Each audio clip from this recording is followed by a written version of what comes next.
নমস্কার, সংবাদ শিরোনামে আপনাদের সকল দর্শকদেরকে জানাই স্বাগত। আপনাদের সঙ্গে আমি শুভদীপ।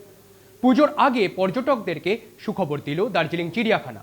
দার্জিলিং চিড়িয়াখানার সঙ্গে যুক্ত হলো 6টি নতুন অতিথি, যার মধ্যে রয়েছে 4টি রেড পান্ডা এবং 2টি স্নো লেপার্ড। আপনাদের সামনে আমরা তুলে ধরবো সেই চিত্র। আপনারা দেখছেন সংবাদ শিরোনাম।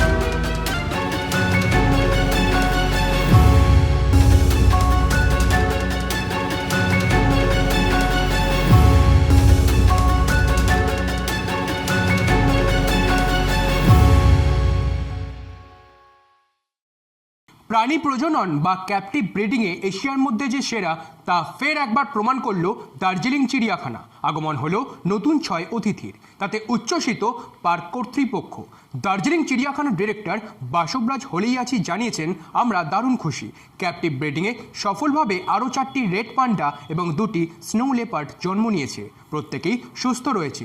সদ্য জন্ম হওয়ায় 6টি শাবকই সুস্থ রয়েছে বলে চিড়িয়াখানা কর্তৃপক্ষ সূত্রে জানা গিয়েছে। নতুন 4টি শাবকের জন্মের পর বর্তমানে চিড়িয়াখানায় রেড পান্ডার সংখ্যা দাঁড়িয়েছে 19টি এবং অপরদিকে নতুন 2টি শাবকের জন্মের ফলে মোট স্নো লেপার্ডের সংখ্যা 11টি। ব্যুরো রিপোর্ট, সংবাদ শিরোনাম।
গত 2 মাসে দার্জিলিং জুয়ের কনজারভেশন ব্রিডিং সেন্টারে 4 রেড পান্ডা और 2টা স্নো লেপার্ডের বাচ্চা হয়ে গেছে।